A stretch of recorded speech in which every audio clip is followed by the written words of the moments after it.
Tento kostým už mala som dávno, ale nikto nechcel v ňom fotiť, len tak pozerali.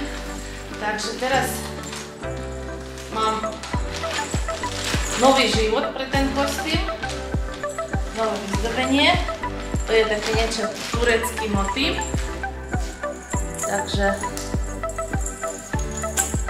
niečo zaujímavé, orientálne, ale nie také otvorené.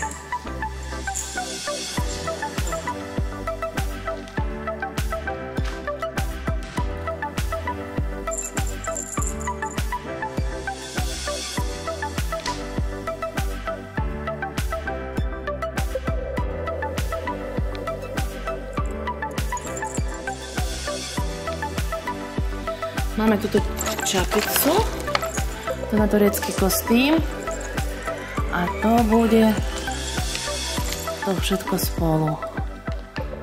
Tak to bude to sedieť.